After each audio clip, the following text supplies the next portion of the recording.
செம்ம டேஸ்ட்டான முருங்கைக்காயில் ஒரு கிரேவி வாங்க ஃப்ரெண்ட்ஸ் எப்படி செய்யலாம் அப்படின்னு சொல்லிட்டு பார்க்கலாம். கடாய் காஞ்சிருச்சுங்க. எண்ணெய் ஊற்றிக்கலாம். எண்ணெயெல்லாம் நல்லா காஞ்சதுக்கப்புறம் கடுகு போடுறேங்க. கடலைப்பருப்பு போட்டுக்கலாம். உளுத்தம் பருப்பு போட்டுக்கிறோங்க. இதெல்லாம் போட்டால் தான் நல்லா கிரேவி வந்து டேஸ்ட்டாக இருக்கும். நான் வந்து 3 பெரிய வெங்காயம் வந்து கட் பண்ணி வச்சுருக்கேன். அதையும் போட்டு நல்லா வந்து வதக்கிக்கலாங்க. அதோட கருவேப்பிலை சேர்த்துட்டு 5 பல் வந்து பூண்டு சேர்த்துக்கலாம்.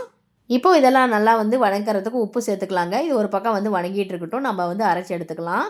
நான் வந்து 5 கீத்து தேங்காயும் 1 டீஸ்பூன் வந்து சீரகமும் போட்டு இதை வந்து அரைச்சி எடுத்துக்கலாங்க.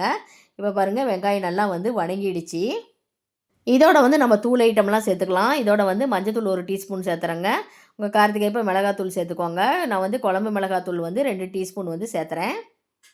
இந்த தூள் ஐட்டம்லாம் வந்து எண்ணெயிலேயே வதங்கினா தான் கிரேவி நல்லா வந்து டேஸ்ட்டாக இருக்கும். இப்போ பாருங்கள் நல்லா வந்து வதங்கிடுச்சு. நான் வந்து 3 தக்காளி வந்து கட் பண்ணி வச்சுருக்கேங்க. நம்ம வந்து அதையும் சேர்த்துக்கலாம். தக்காளியை வந்து நல்லா வந்து வதக்கி விடணுங்க. நல்லா வந்து அந்த தக்காளியில் இருக்கிற தோலெல்லாம் பிரியிற அளவுக்கு நல்லா வந்து வதங்கினதுக்கப்புறம் நம்ம கட் பண்ணி வச்சோம் இல்லைங்களா, அந்த முருங்கைக்காயை வந்து சேர்த்துக்கலாம். முருங்கைக்காய் வந்து நல்லா வந்து சதையாக இருந்தால் செம டேஸ்ட்டாக இருக்குங்க. இப்போ இந்த முருங்கைக்காய்க்கும் தேவையான அளவு உப்பு போட்டு நல்லா வந்து எண்ணெயிலே வந்து அதையும் வதக்கி விட்டுறலாங்க. முருங்கைக்காயெல்லாம் நல்லா வந்து எண்ணெயில் வதங்கினதுக்கப்புறம் நம்ம அரைச்சி வச்சோம் இல்லைங்களா, அந்த தேங்காய் பேஸ்ட்டை வந்து நம்ம வந்து ஊற்றிக்கலாம். இப்போ இதெல்லாம் நல்லா வந்து கிளறி விட்டுட்டு காய் வேகிற அளவுக்கு தண்ணியை ஊற்றி நல்லா வந்து மூடி போட்டு வேக விட்டுறலாங்க. இப்போது காயெல்லாம் பாருங்கள் அரை வேக்காடு வந்து வெந்துருச்சு. நம்ம வந்து திரும்பி வந்து நான் மூடி போட்டு நல்லா வந்து வேக விட்டுறலாங்க. இப்போ தண்ணியில் நல்லா வந்து சுண்டினதுக்கப்புறம் பாருங்க இப்போ நல்லா வந்து அப்படியே கிரேவி நல்லா வந்து ரெடி ஆகிடுச்சு. இது சாப்பிட்றதுக்கு செம்ம டேஸ்ட்டாக இருக்குங்க.